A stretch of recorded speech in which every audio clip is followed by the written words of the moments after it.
Hi Sagittarius, welcome to your mid-June 2022 general tarot reading. It's Rena here.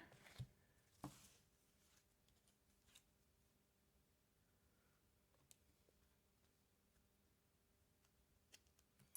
wasn't going to do a reading for Sag because I did one at the beginning of the month, but for the early part of the month, but since I only did a few of those, I decided what the heck. Might as well.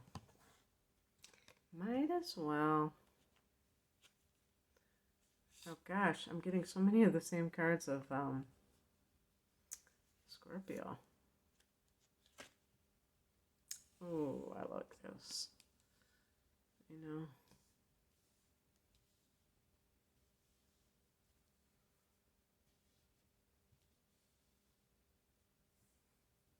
Here we go. Now I gotta just gather these other cards that are on the side here.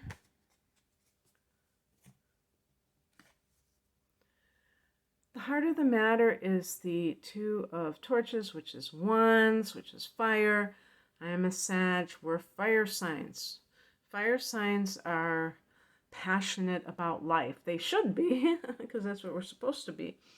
And that, to me, you know what passion is? It's not being full of drama and there's always some kind of crisis, or that's not what passion is. Passion is that you actually give a damn, that you care about life. You care about what is happening in your world, in the world at large, that you're not just going through the motions. That to me is what it means.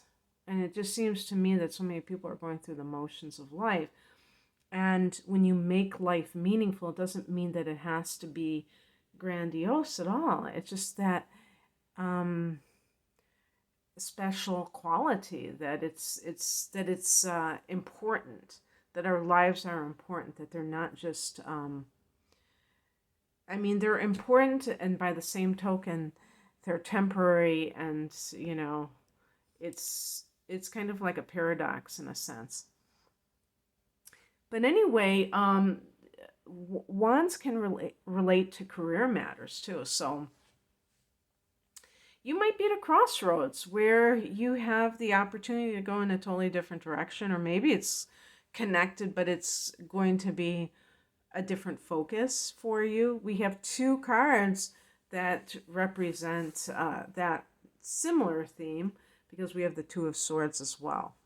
So some Sagittarius might be feeling kind of confused. And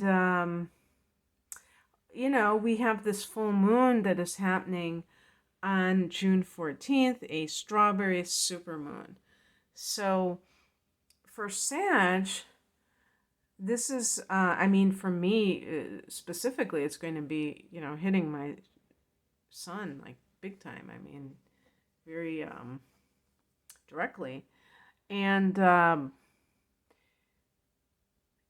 it's really about highlighting where we are and where we want to be, because maybe you've been kind of avoiding thinking about yourself for some reason, because you have to change something about yourself. You have to end something. Full moons can bring things to a climax or a conclusion, and when it's it's in your own sign, you may feel this need to let something go, but it may not be that easy to do so. You may feel a sense of attachment, or I would say attachment, but not even like a negative attachment. There may be fondness, but sometimes the Two of Wands can be whether or not to stay where you are or move someplace else. In the past position, we have the Princess of Pentacles, which is the Page of Pentacles. This can be some kind of news about work or receiving money, being a student.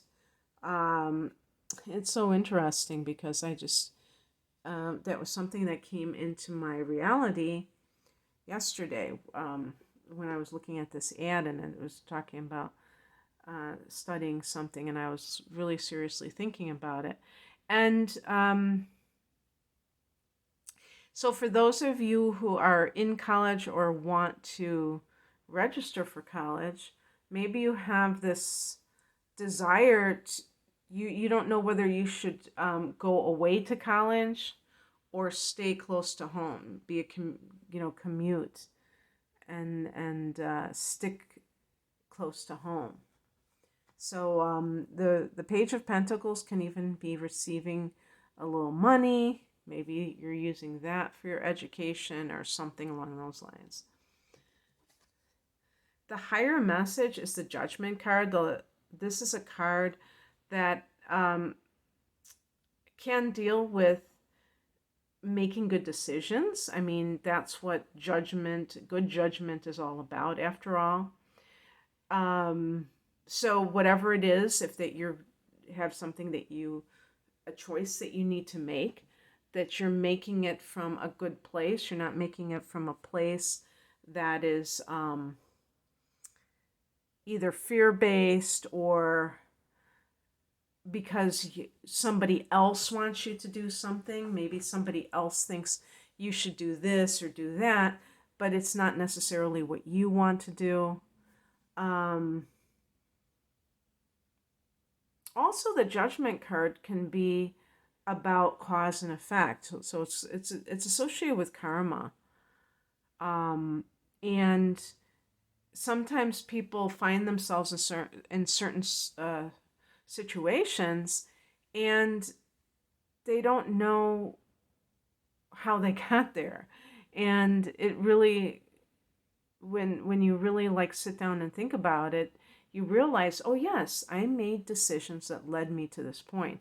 But one of the things that I think I read somewhere and I really resonated with is everything that is happening to you in this moment is actually the past, because past choices have created this current reality.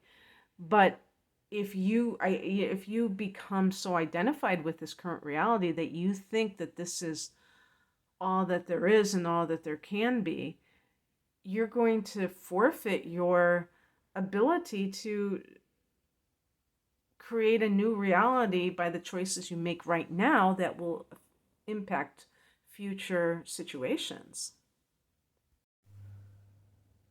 What's coming in is represented by the Two of Swords. Having that sense of some kind of a stalemate, and this can be within yourself.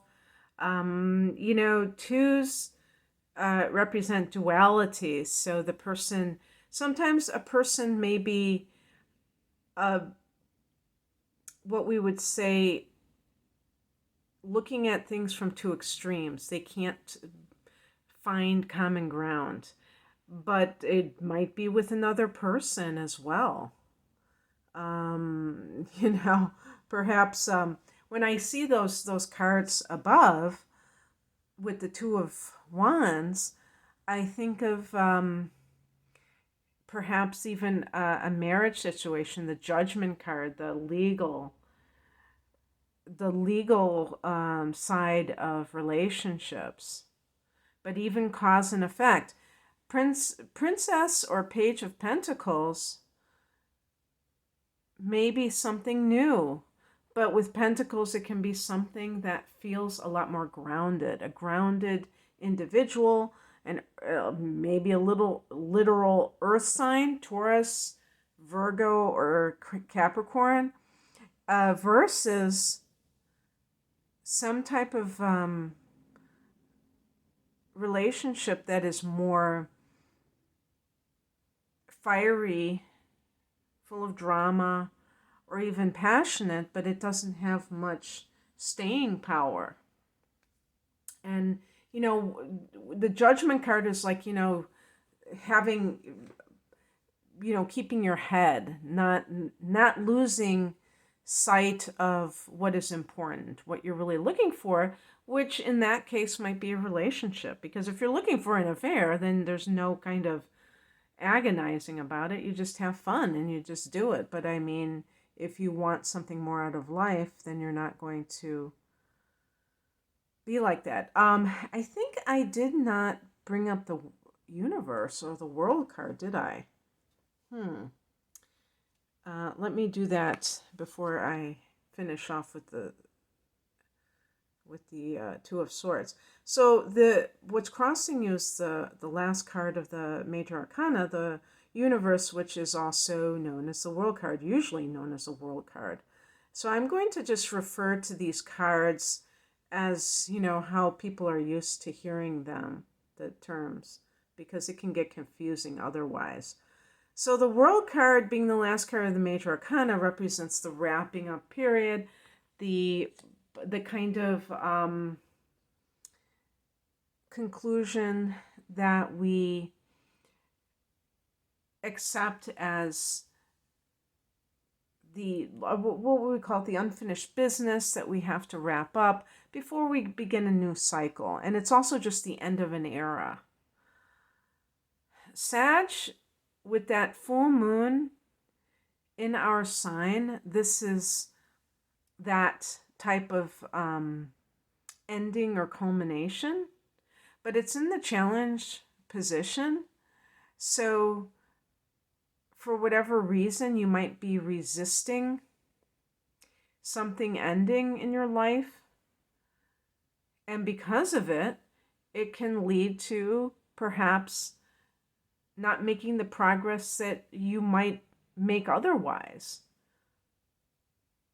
I've been thinking about this for myself, having that full moon, on top of my sun. What is this going to mean? Well, it might mean something, it might mean nothing. I mean, I'm talking about in terms of the outer world. We can always make life mean something. We don't need an astrological transit for that. But I'm just wondering if it's some kind of, harbinger of things to come. I guess we shall see. But the point is that the world is inside of you. We always think of the world as outside of ourselves, but we create our own world and our own reality. And sometimes if a person is not making good choices, it can be hard to do a lot of things, including letting go of things that no longer serve you, even though it's time. Maybe there's a relationship that at one time nourished you and it just doesn't do so anymore. And, I had a similar theme with one of the other signs. I think it was Scorpio. And I think with Scorpio, there was that sense of nostalgia, or that sense of, thinking of the good times.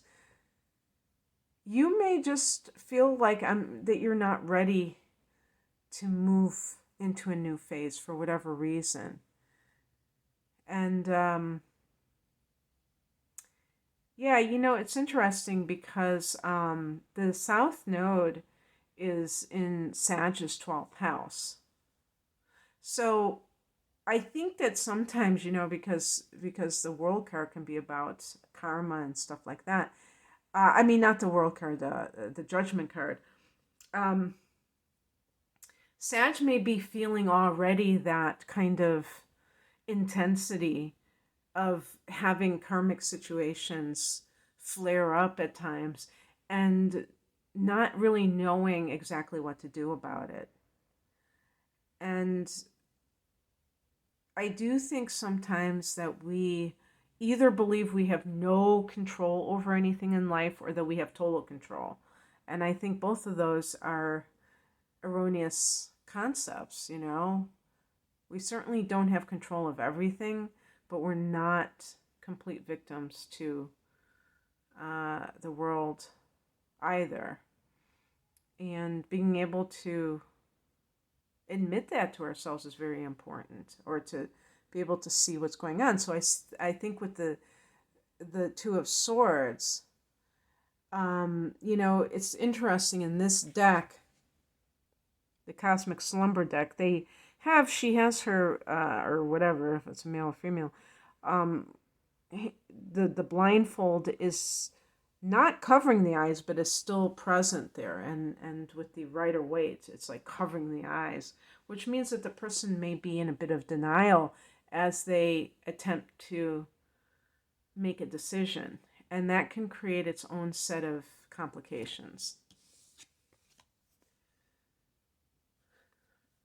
The outcome is the Star card. And you know what I feel like? I feel like if you really, this is what I feel like, Sag. If you really listen to your heart and your heart's desires, the desires of your heart, that you are going to make a decision that brings you your hopes and wishes. You know, when they say, when you wish upon a star, but some people don't wish upon stars because they think, oh, that's never going to come true. So if you cultivate that sense of belief that you can make your dreams come true, I think that this is fertile ground for that to happen. Maybe at the time of that full moon. You know, betting on yourself. Also, the Star card is about faith in unseen forces. And yeah, you know, Sag, we're supposed to be sages. And most of the time we are. But we're human and sometimes we get disillusioned, don't we? And I feel like we have to get back into that groove where we believe that magic is a reality. And that's what the Star card represents as well. Now, the Star card is connected to Aquarius. So if this is somebody that you're, you know, if that's what the Two of Swords, the Swords is connected to the air signs, and that's who you're choosing, you're going to choose the Aquarian. And that's a very compatible sign for Sag, for sure. But what Aquarius represents is being your own person. And, you know, not conforming to convention. And it's so important to live in your truth. So I think that's when we manifest the easiest. Okay, Sag, that's what I have for you. I hope that this resonated. If you would like a private reading, I'm primarily an astrologer, and I'm promoting my double readings because they are a special value. They are 2 full-length readings, either 2, natal chart analysis with important transits of the upcoming year. Those are a double reading package called My Deep Dive, or if you like the tarot, a full-length tarot reading and natal chart analysis called The Whole Enchilada, and I have single standalone readings too. I'm at Rain and Moon Astrology. The link is below. Take care. Bye.